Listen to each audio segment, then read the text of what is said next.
Alors, on va maintenant s'intéresser aux exercices du TP5. Exercice 6, expliquer ce que fait la fonction, donc une fonction qui s'appelle « et dedans ». Alors, est-ce que je peux copier-coller le code? Presque.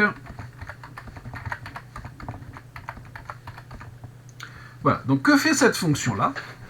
Si on regarde bien, forcé in L, donc je parcours la liste L, et si jamais l'élément de la liste appelé C est égal à val, qui est un des éléments passés en paramètre, eh bien dans ce cas-là, je renvoie vrai, et sinon je renvoie faux.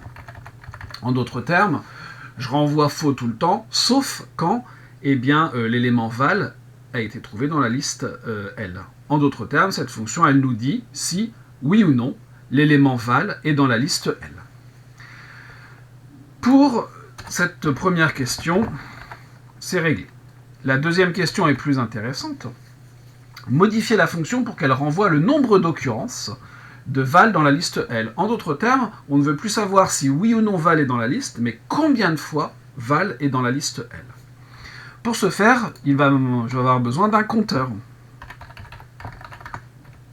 Au départ, 0. Ça, c'est pour compter le nombre de val. Hop, voilà, si C est égal à val, eh bien, qu'est-ce que je fais? Je ne renvoie pas vrai cette fois. Mon compteur, si j'ai rencontré val, mon compteur doit être augmenté d'une unité. Compteur égale compteur plus 1. Mais que je peux abréger de la façon suivante, compteur plus égale 1. Et ce que je renvoie dans tous les cas, ce n'est plus vrai ou faux, mais c'est la valeur du compteur. Je lance ça. Je vais essayer, alors, et dedans, une liste. Donc par exemple, je vais mettre 1, 2, 3, 4, 5, 4, 5, 4. Voilà. Et je vais lui demander si le 0 est dedans. Alors, oui, parce que j'ai mis une majuscule à « et dedans ». Voilà. Et il me dit que 0 est 0 fois dans la liste L. Je peux essayer avec une autre valeur. 10, voilà, n'est pas dedans non plus.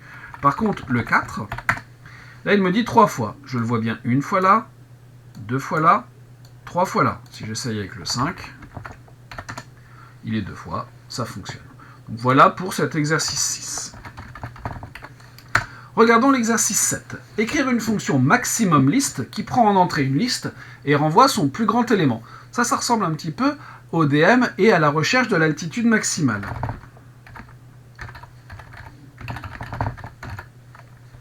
Voilà, une fonction maximum list. Eh bien, comme on a fait dans l'altitude maximale, ce que je vais faire, c'est que je vais parcourir la liste, dire que le plus grand élément, c'est le premier, et si jamais dans mon parcours, j'en trouve un qui est plus grand que celui qui est enregistré, ça va être lui, mon nouveau maximum. Donc je vais dire ici plus grand,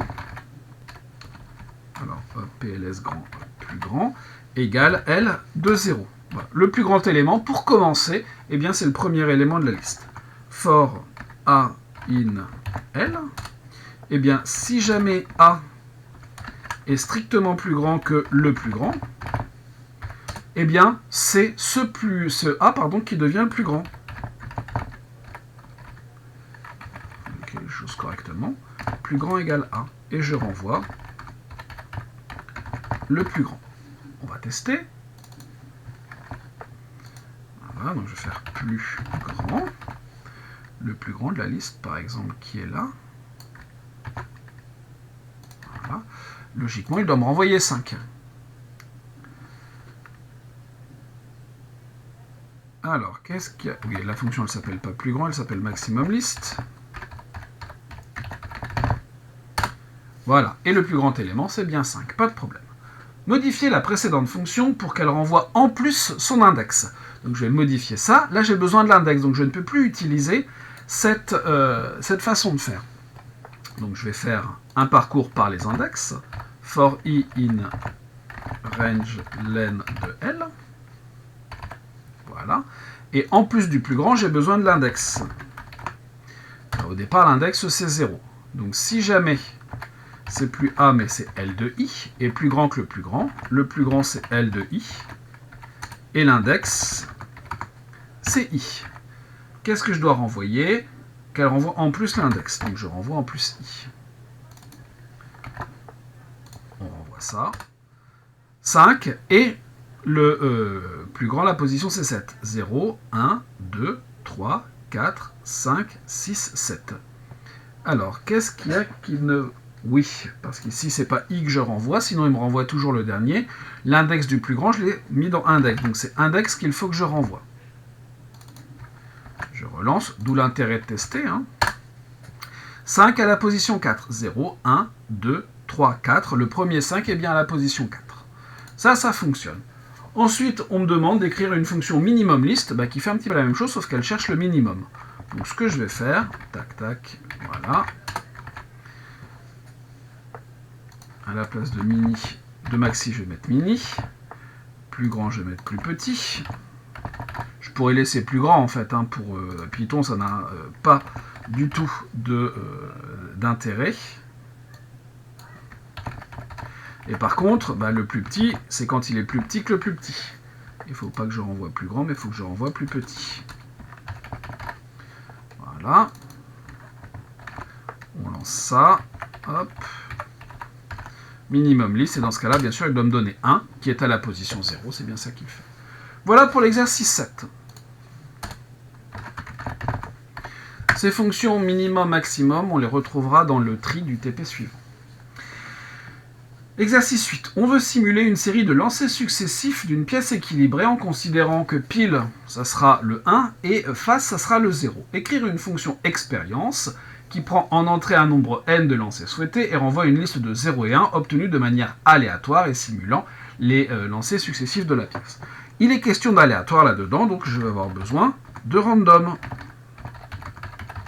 Et le rand int, ça sera très bien. Ensuite, je vais faire une fonction qui doit s'appeler expérience, qui prend un nombre n et qui doit me renvoyer une liste. Eh bien, qu'est-ce qu'elle va renvoyer?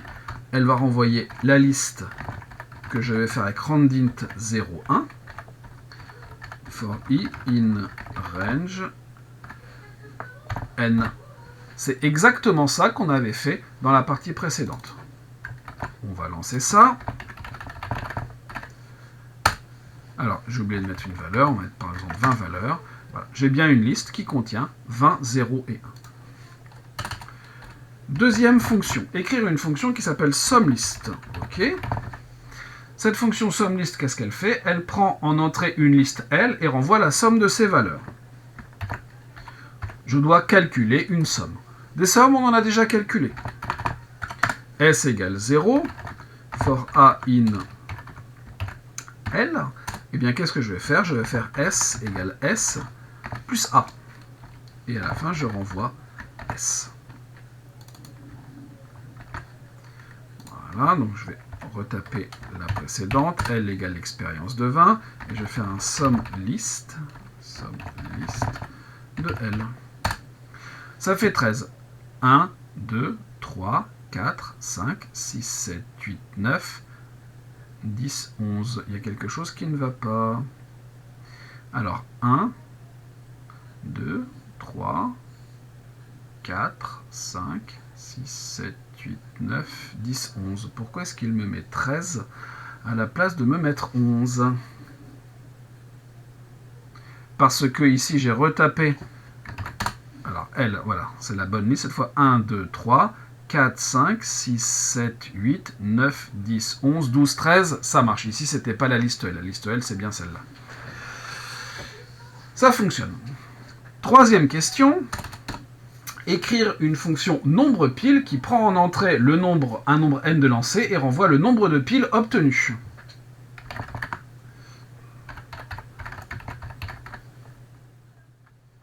Nombre de piles n.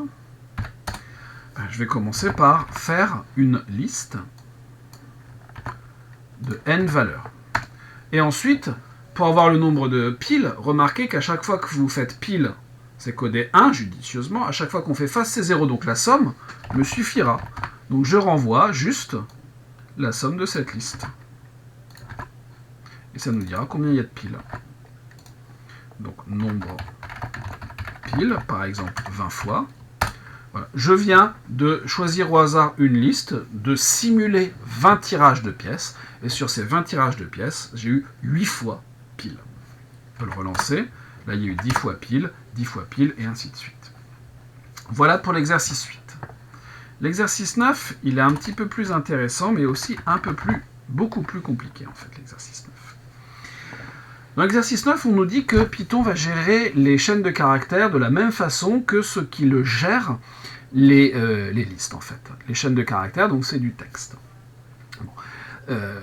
La chaîne de caractères, par exemple, maths, c'est comme si c'était la liste constituée des caractères M, A, T, H, S. Alors, en réalité, c'est pas exactement comme ça que ça se passe, mais pour ce qui va nous intéresser dans cette fonction, on va considérer que c'est le cas.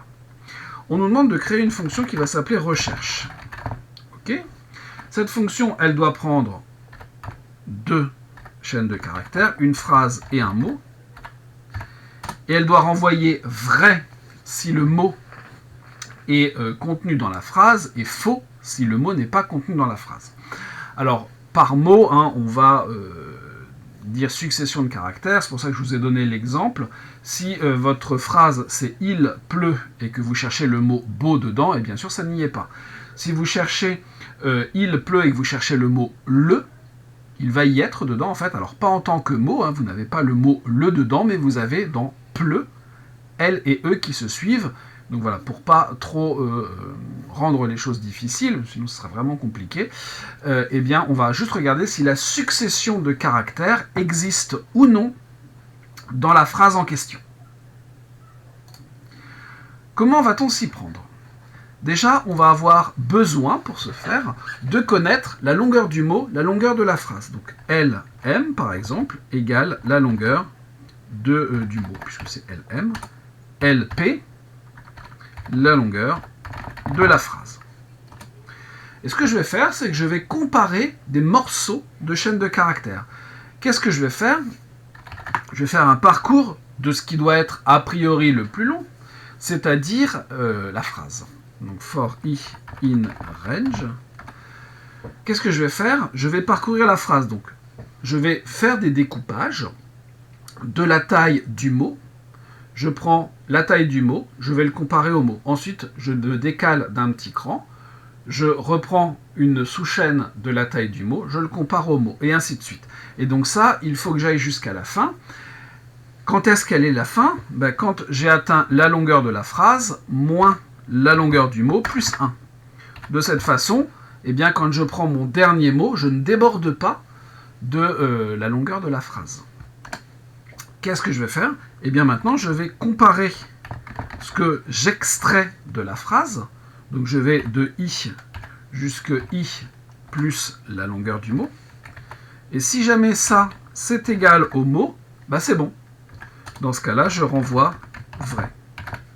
Et si jamais je suis arrivé à la fin de la boucle et que je n'ai jamais rencontré la situation qui m'a fait renvoyer vrai, c'est que le mot n'est pas dans la phrase. Donc à ce moment-là, je vais renvoyer faux. Je lance ça. Je vais faire une recherche de toujours il pleut. Avec un T. Bon. Est-ce que le mot beau est dans il pleut ou pas ? Qu'est-ce que va faire ma fonction ? Beau, vous voyez qu'il y a 1, 2, 3, 4 lettres. Donc je vais commencer par faire un découpage de 4 lettres. De 4 caractères en fait. Donc j'ai IL espace P. Une fois que ça c'est fait, Python va comparer ce IL espace P à beau. Est-ce que c'est la même chose ou pas ? En l'occurrence, non. Donc comme c'est pas la même chose, je vais décaler ma fenêtre de découpage. Je vais découper 4 caractères, mais à partir du L. 1, 2, 3, 4. L espace PL, c'est pas égal à beau, donc je décale encore d'un cran. Espace PLE, c'est pas égal à beau, donc ça marche pas.